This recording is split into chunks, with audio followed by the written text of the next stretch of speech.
Hi friends, எல்லாருக்கும் வணக்கம். இன்றைக்கி நம்ம ஒரு யூஸ்ஃபுல்லான வீடியோ தான் பார்க்க போகிறோம். அது என்ன வீடியோனா கிச்சன் டிப்ஸ். எனக்கு தெரிஞ்ச கிச்சன் டிப்ஸை நான் உங்களுக்கு ஷேர் பண்ணுறேன். உங்களுக்கு பிடிச்சிருந்தா நீங்கள் ஒரு லைக் போடுங்க. ஒரு டேவை வந்து நம்ம டீ காஃபியோடு தான் ஸ்டார்ட் பண்ணுவோம். அதே மாதிரி இந்த வீடியோவும் நம்ம ஒரு காஃபியோட ஃபஸ்ட் ஸ்டெப்பாக ஸ்டார்ட் பண்ண போகிறோம். இப்போ வந்து ஒரு காஃபிக்கு வந்து நம்மளுக்கு கரெக்டான சுகர் போட தெரியலனா இந்த வீடியோ உங்களுக்கு தான் பார்த்து தெரிஞ்சுக்குங்க. ஒரு கிளாஸ் காஃபி இல்லை ஒரு கப் காஃபிக்கு கரெக்டான சுகர் மெஷர்மெண்ட் என்னென்னா 1.5 ஸ்பூன் சர்க்கரை. 1.5 ஸ்பூன் சர்க்கரை ஒரு கிளாஸ் காஃபிக்கு கரெக்டாக இருக்கும், பர்ஃபெக்டாக இருக்கும். ட்ரை பண்ணி பாருங்கள். இப்போ காஃபி பொடி போட்டாச்சு, 1.5 ஸ்பூன் சர்க்கரையும் போட்டாச்சு. இப்போ காய்ச்சி வச்சுருக்கிற ஒரு கிளாஸ் பாலை நம்ம இது கூட சேர்த்து நல்லா கலந்து சூடாக நம்ம குடிச்சு பாருங்கள். சுகர் கரெக்டாக இருக்கும், ஜாஸ்தியாகவும் இருக்காது, கம்மியாகவும் இருக்காது, பர்ஃபெக்டாக இருக்கும். ட்ரை பண்ணி பாருங்கள். இந்த டிப்ஸ் உங்களுக்கு பிடிச்சிருந்தா கமெண்ட் பண்ணுங்கள். நெக்ஸ்ட் டிப், நம்ம மார்னிங் பிரேக்ஃபாஸ்ட்டு இட்லி தோசை தான் சாப்பிடுவோம். இட்லி தோசை நல்லா இருந்தால் தானே சாப்பிட முடியும். இப்போது இட்லி மாவு நல்லா இருந்தால் தானே இட்லி தோசை நல்லா வரும். அதுக்கு நம்ம ஒரு டிப்ஸ் தான் பார்க்க போகிறோம். ஃபஸ்ட்டு நம்ம எந்த பாத்திரத்தில் நம்ம அரிசி அளக்க போகிறோம் பாருங்கள். நான் ஒரு கப் எடுத்திருக்கேன். இந்த கப்பில் வந்து 5 கிளாஸ் அரிசியை நான் சேர்க்க போகிறேன். அதே கப்பில் 1 கிளாஸ் உளுந்தம் பருப்பு சேர்க்க போகிறேன். நம்ம எந்த பாத்திரம் எடுக்கிறோமோ அந்த பாத்திரத்தில் 5 கிளாஸ் அரிசி, அதே பாத்திரத்தில் 1 உளுந்து, ஒரு மெஷர்மெண்ட் உளுந்து போட்டோம்னா இட்லி தோசை சூப்பராக வரும். ட்ரை பண்ணி பாருங்கள். இந்த டிப்ஸும் உங்களுக்கு பிடிச்சிருக்கோன்னு நம்புகிறேன்.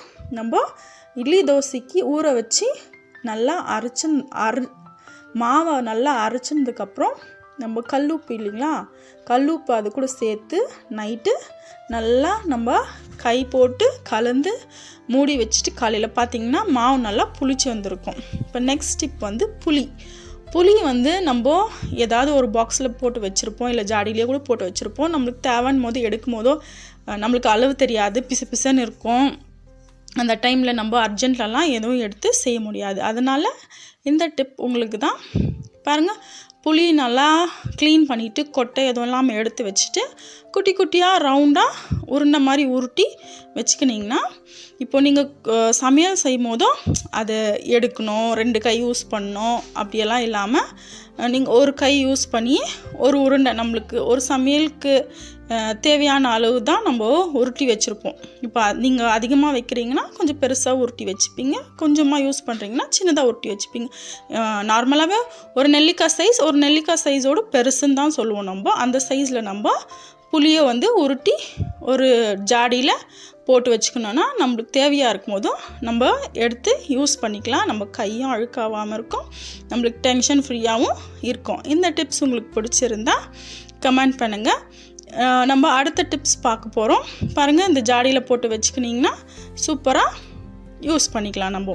நெக்ஸ்ட்டு வந்து நம்மளுக்கு பெரிய தலைவலி என்னென்னா பூண்டு உரிக்கிறது தான். பூண்டை உரிக்கிறதுக்கே ஒரு டைம் நம்மளுக்கு தேவைப்படுது. அந்த டைமை சேவ் பண்ணுற மாதிரி இந்த டிப்ஸ் இருக்கும் பாருங்கள். ஃபஸ்ட்டு ஒரு கிணத்துல 1 கிளாஸ் தண்ணி விட்டுக்குங்க.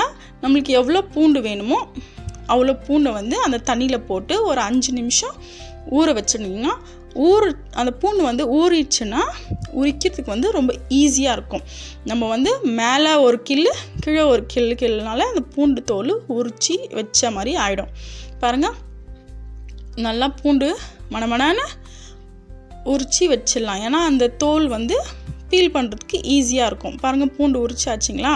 இப்போ வந்து நல்லா ஒரு காட்டன் கிளாத்தில் அந்த உரிச்ச பூண்டெல்லாம் போட்டு தண்ணியெல்லாம் தொடச்சிட்டு நல்லா ஒரு கிளாஸ் பாக்ஸு இல்லை நீங்கள் எதில் பூண்டு போட்டு யூஸ் பண்ணுறீங்களோ அந்த ஒரு பாக்ஸில் போட்டு மூடி ஃப்ரிட்ஜில் வச்சு ஸ்டோர் பண்ணி நீங்கள் எவ்வளோ நாள் வேணாலும் யூஸ் பண்ணலாம். எவ்வளோ நாள்னால் 1 வீக்கு.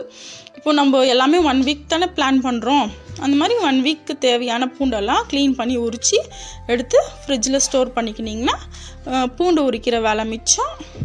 அப்புறம் இந்த டிப்ஸ் பிடிச்சிருந்தா லைக் பண்ணுங்கள். இப்போ நெக்ஸ்ட்டு வந்து மாவு ஜலிக்கிறது ரொம்ப கஷ்டம்லாம் இல்லைங்க, ரொம்ப ஈஸி தான். ஆனால் ஃபுல் நம்ம மேலே டஸ்ட்டு, கீழே டஸ்ட்டு, தலையெல்லாம் மாவாயிடும். நான் வந்து இப்போது உங்களுக்கு ஒரு டிப்ஸ் சொல்ல போகிறேன். இந்த டிப்ஸை யூஸ் பண்ணி மாவை நீங்கள் ஜலிச்சிங்கன்னா கீழே எறியாது, மாவு வந்து மேலெல்லாம் ட்ரெஸ் மேலெல்லாம் படாமல் நீட்டாக இதை ஜலிச்சு எடுத்துக்கலாம். இப்போது ஒரு கிளாஸ் மாவு அப்புறம் ஜல்லடை வந்து கிளாஸ் மேலே வச்சு கவுத்துட்டு இப்போது அந்த கிளாஸை எடுக்காமலே அந்த ஜல்லடையில் அந்த மாவு நல்லா சுற்றி விடுங்க. இந்த மாதிரி பாருங்கள் எப்படி செய்கிறோம் இல்லையா, அந்த மாதிரி சுற்றி நல்லா ஜலிச்சிங்கன்னா டஸ்ட்டும் நம்ம மேலே வராது, ட்ரெஸ்ஸும் அழுக்காகாது, கீழக்கிற நம்ம ஃப்ளோரும் அழுக்காகாமல் நீட்டாக இருக்கும். இந்த மாதிரி ஜலிச்சு நம்மளுக்கு எவ்வளோ தேவையோ அவ்வளோ ஸ்டோர் பண்ணி வச்சுக்கோங்க.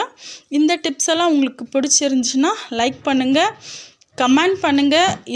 இதே மாதிரி வேறு டிப்ஸ் வேணும்னாலும் கமெண்ட் பண்ணுங்கள்.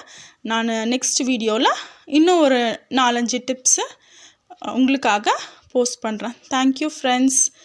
தேங்க்யூ ஃபார் வாட்சிங்.